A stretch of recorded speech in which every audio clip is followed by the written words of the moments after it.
فسيرانی زرد چې ما به ویني یعنی د قیامت ورځ او نبی علیہ الصلوۃ والسلام فرمای فسيرانی فی الیغزا زرد چې ما په ایخه باندې ویني د قیامت پورز او نبی علیہ الصلوۃ والسلام فرمای شیطان لا یتمثل بی زما په شکل صورت کې نشرات له دویم حدیث بخاری دق دویم جلد صفحه 576 باندې موجود دی روایت راوی دی انس رضی اللہ تعالی عنہ فرمای عن انس رضی اللہ تعالی عنہ قال رسول اللہ صلی اللہ علیہ وسلم نبی علیہ السلام فرمای من رآنی فی المنام چاچ زپ خوب کې ولیدم فقد رآنی په تحقیق سره د زپ رښتیا باندې ولیدم ځکه شیطان زما په شکل سر فإن الشیطان ځکه چې شیطان لا يتخیل بی زما په شکل صورت کې نشرات له دریم حدیث دی ابو قتاده رضی الله عنه بخاری شریف دویم جلد صفحه 576 باندې حدیث ته ابو قتاده فرمای عن ابي قتاده قال رسول الله صلی الله علیه وسلم الرؤيا الصالحه من الله نیک خوبونه د چار طرف نه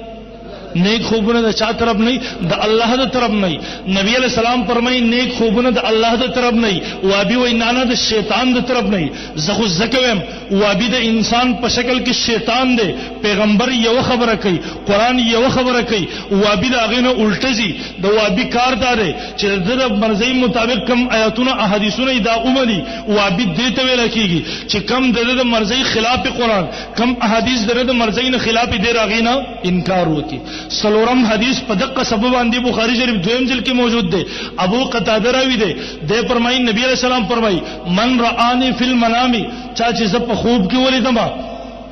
چا چې زپ خوب فقد رأى الحق د په حق سره زولیدم ځکه چې شیطان زما په شکل صورت کې نشرات له او زم ها ستاسو امین الله شیخ گنج والا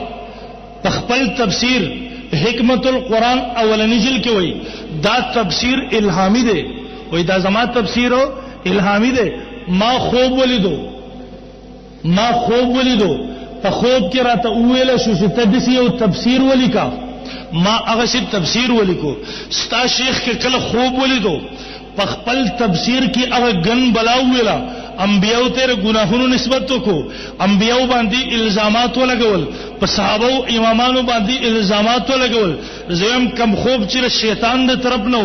هغه خوب تاسو من الله د الله تر طرف نه وګڼو کم چې یو مسلمان نیک عمل وګڼو تاسو هغه تر شیطان خوب وای او تاسو وای شیطان په خوب کې راغلو د دې مطلب الیاذ بالله تاسو چې تاسو وای نبی علیہ السلام شیطان او نعوذ بالله دې برګری لراغلو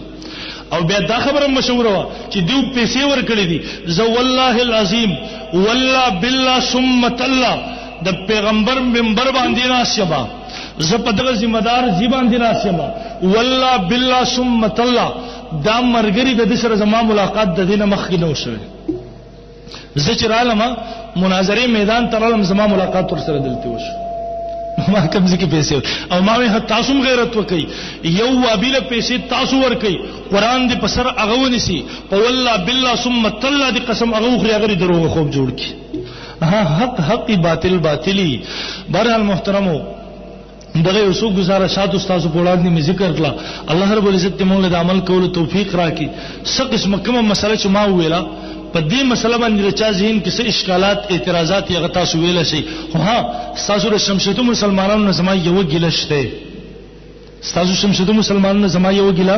شته سو وخت چې دلته تاسو باروبار پروګرامونه جلسې کولې دوه مدرمه میاش په مونږ راتلو د وابیانو فتنه نو ختم شو خو بس چې کله فتنه قلاره شو به تاسو مل چې وس په دې وسه کې خپل کار وکړي نه چې فتنه نه يم کله کله مونږ په دوه مدرمه میاش راغواړي دا قائد یو مجلس اګدې تاسو ردی عوامو په تاسو باندې حق دی که تاسو کوم خرچه راځي په جلسې باندې دا تاسو ردی خپل عوامو نه اخلي ورکوي به تاسو کنه ان شاء الله جلسې له راځي ځکه تاسو راته دې تحفظ کیږي دلته اوس کوم را نشو مونږ دا پوره دومره مسله مو کو خپل ټیم هم فارغ خو هغه نه دلته رالو خپل مریم خوکړه زموږ به نور څه خیر نو سی واره دین چې اجر راته ملاويږي کنه نور څه خیر خو تاسو رج تاسو عقیده برابر شي تاسو راحت قسم شکوک شبهات او محفوظ پاتې شي نو کوم ان شاء الله دې پروګرام نو تاسو نه زما دا ګیله ته باید چې آینده پاتې نشي دا ګیله څه قسمه دې مسله باندې چا اعتراضات سوالاتي ان شاء الله غویل شي دې مسله باندې چا څه قسمه اعتراضاتي برای راست پاسېږي جو سوالات کو یې جواب درکو ان شاء الله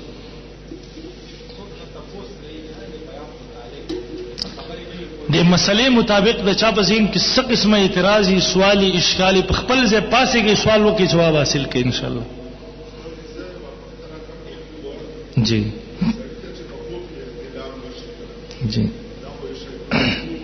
جی